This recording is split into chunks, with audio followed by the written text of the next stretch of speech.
हमने आज अपना चैप्टर कंप्लीट कर लिया मनी एंड क्रेडिट वाला। इसमें हम देखते हैं हमने क्या क्या पढ़ा था, एक बार रिवीजन कर लेते हैं इसका। इसमें क्या था कि सबसे पहली बात हमने इसमें पढ़ी थी कि मनी क्या होता है। ठीक है, मनी आया कहाँ से? तो हमने देखा कि मनी आता है बार्टर सिस्टम से। सबसे पहले बार्टर सिस्टम होता है। ठीक है, बार्टर सिस्टम में क्या था कि किसी के पास कुछ मतलब कुछ है सामान और उसे दूसरे को बेचना है, तो उसके बदले कुछ दूसरा देना पड़ता था। जैसे एग्जांपल लिया था हमने आपको शूज़ का, शूज़ का और वीट का। मान लो मेरे पास वीट है और मुझे शूज़ खरीदने हैं, तो मुझे कोई शूज़ वाला बंदा ढूंढना पड़ता था। उसको मैंने वीट दिया और उसने मुझे शूज़ दे दिए। ठीक, तो इसमें एक प्रॉब्लम थी डबल को इंसिडेंस ऑफ वांट की। डबल को इंसिडेंस ऑफ वांट, वही कि भाई अगर मेरे पास वीट है तो मुझे वो बंदा मिलना चाहिए जिसके पास शूज़ हैं, और उस शूज़ वाले बंदे को क्या ज़रूरत होनी चाहिए? वीट की। तो एक तरीके से डबल कोइंसिडेंस ऑफ वांट चाहिए था इसमें, मतलब हर वांट इसको भी चाहिए थी वही चीज़ और इसको भी वही चीज़ चाहिए थी। तो इसकी वजह से ये प्रॉब्लम आती थी डबल कोइंसिडेंस ऑफ वांट की। बाद में जाके क्या होता है, बाद में जाके धीरे धीरे करेंसी बननी स्टार्ट हो जाती है। तो पहले क्या था, करेंसी में जैसे मान लो ये सिक्का है सोने का, तो इसकी वैल्यू उतनी रहा करती थी जितनी इसकी मटेरियल की वैल्यू है। मान लो ये है एक 10 ग्राम का। ठीक है, तो 10 ग्राम की वैल्यू मान लो उस टाइम 1000 रुपये थी, तो ये 1000 रुपये ही मानी जाएगी इसकी। इस पर अब चाहे 10 लिखा हो, चाहे 1000 लिखा हो, चाहे 100 लिखा हो, उससे कोई फर्क नहीं पड़ता। जो इसकी खुद की वैल्यू थी वो मानी जाएगी। जैसे आज की डेट में हमारा नोट है, हमारे नोट पे 2000 लिख दिया तो वो 2000 रुपये का हो जाता है। ठीक है, क्योंकि उस पर गवर्नमेंट के साइन होते हैं।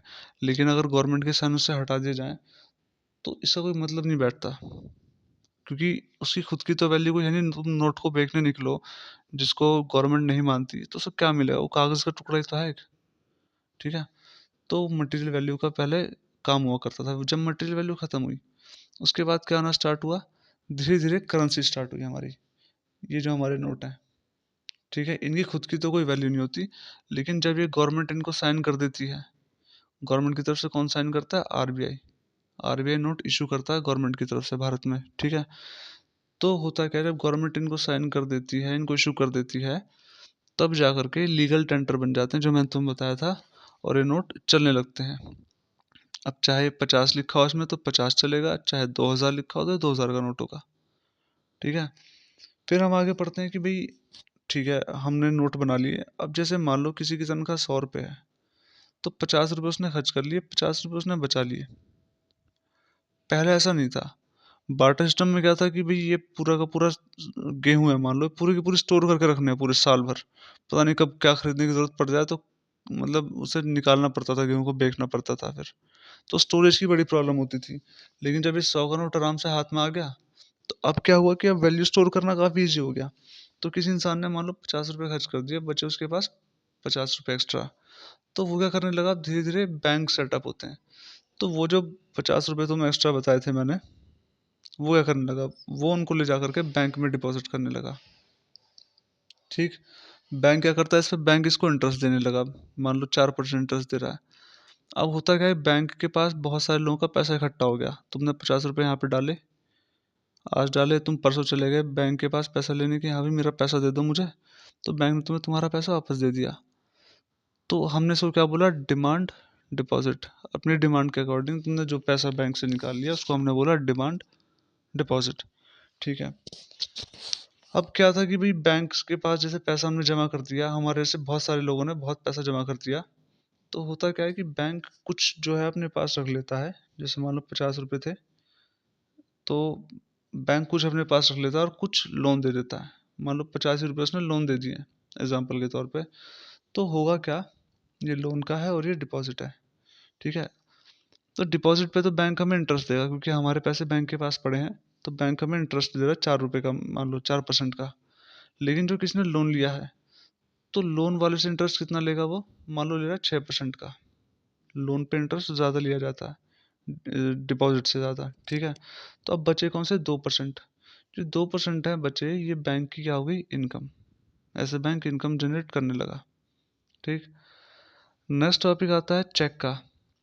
देखो चेक क्या थे, चेक हमने पढ़ा था कि चेक एक सिंपल सा एक नोट होता है, प्रॉमिसरी नोट जिसको हम बोल देते हैं। ये प्रॉमिस होता है एक तरह का कि मैं तुमको इतने रुपए दे रहा हूँ, तुम्हारे अकाउंट में आ जाएंगे, तुम ये बैंक लेके चले जाओ। ठीक है, इसको हम बोलते हैं चेक। इसमें कोई कैश नहीं होता है साथ में ये, ठीक है, ये फिजिकल फॉर्म में नहीं होता मनी, ये अकाउंट टू अकाउंट ट्रांसफ़र हो जाता है, ठीक है। फिर हम आगे पढ़ा था हमने इस चैप्टर में कि लोन तो हमने ले लिया, अभी लोन लेने का कुछ फ़ायदा होता है, नुकसान होता है, तो हमें दोनों की स्टडी बताई गई थी इसके अंदर।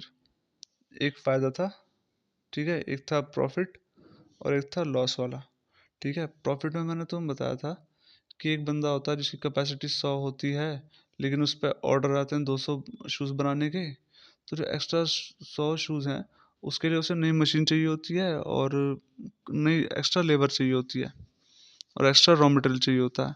तो वो क्या करता है, बैंक के पास जाता है, बैंक से लोन लेता है और ये एक्स्ट्रा 100 प्रोड्यूस करता है और जिससे इसका प्रोडक्शन इंक्रीज़ हो जाता है। इंक्रीज़ होने के बाद ये अपना जो लोन इसने लिया होता है वो रीपे कर देता है, जिससे होता क्या है कि ओवरऑल जो कंट्री की जीडीपी है वो इंक्रीज़ होती है, ठीक है। तो पहले इसका फ़ायदा हमने पढ़ा कि इससे प्रोडक्शन बढ़ता है, कंट्री की जीडीपी इंक्रीज़ होती है ओवरऑल, ठीक है। नेक्स्ट हमने पढ़ा था इसका नुकसान। नुकसान हमने पढ़ा था एग्रीकल्चर फील्ड में मेनली, जैसे ये कोई भी खेत है, इसकी यूनिट इस पर 100 यूनिट का आउटपुट हो रहा है, लेकिन जैसे किसान है मान लो, किसान को लगता है कि नहीं इससे और ज़्यादा आउटपुट हो जाएगा, इससे हम 150 यूनिट आउटपुट ले सकते हैं। तो उसने अगर उसने लोन लिया बैंक से, लोन लेकर के इसमें फर्टिलाइजर डाले, पेस्टिसाइड डाले, पंप लगाया, लेकिन होता क्या है कि बाद में तो कुछ मौसम की वजह से, किसी वजह से जो फसल होती है पूरी बर्बाद हो जाती है। जहाँ ये 150 सोच रहे थे, वहाँ सिर्फ मान लो 50 हुई, तो अपना लोन तो रीपे कर नहीं पाएगी। लोन कैसे रीपे करती, ये 150 को बेचती, ज़्यादा प्रॉफिट होता और उससे लोन रीपे कर देते, लेकिन हुआ क्या कि 50 ही हुआ, लोन रीपे नहीं कर पाएंगे। इस लोन को रीपे करने चक्कर में वो दूसरा लोन लेगी, फिर तीसरा, इस तरीके से सर्कल में फंस जाती है वो, ठीक है। और एक टाइम ऐसा आता है कि उसको अपनी ज़मीन का एक टुकड़ा ही बेचना पड़ता है, ठीक है। जो सर्कल की बात की ना मैंने, लोन को उतारने के लिए लोन, इसको हम बोलते हैं डेट ट्रैप, DBT ट्रैप, इसको प्रोनाउंस करते हैं डेट ट्रैप, ठीक है।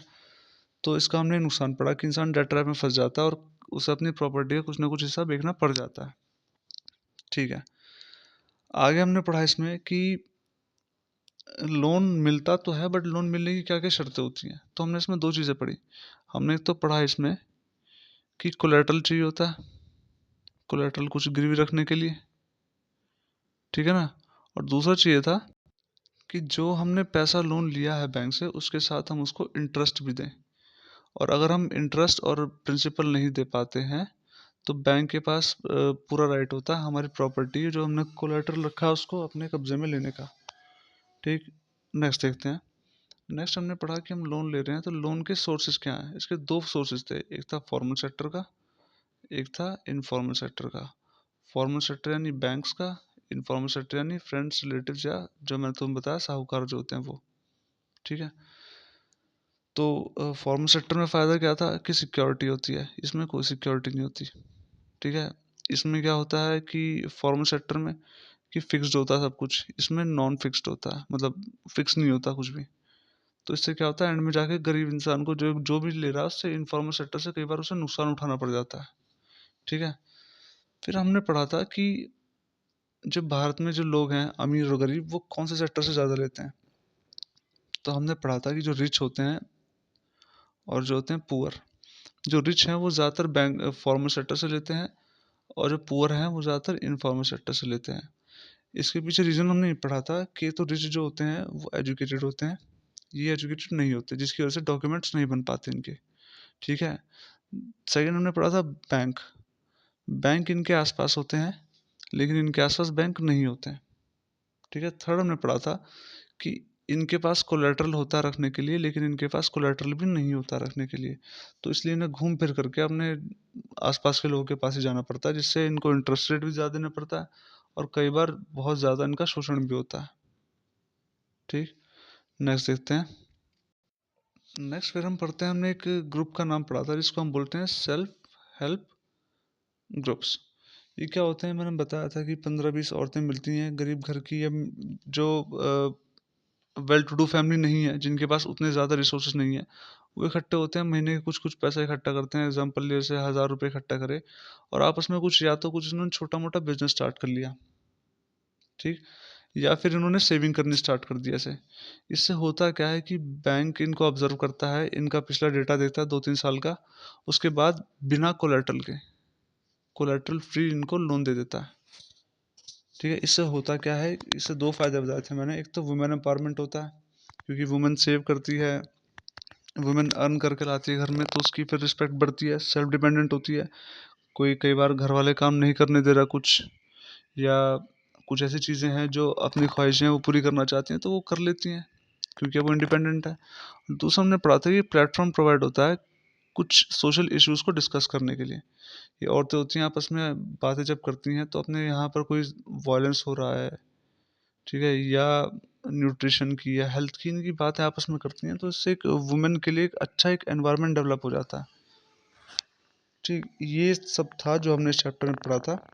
तो इस चैप्टर को वाइंड अप करते हैं।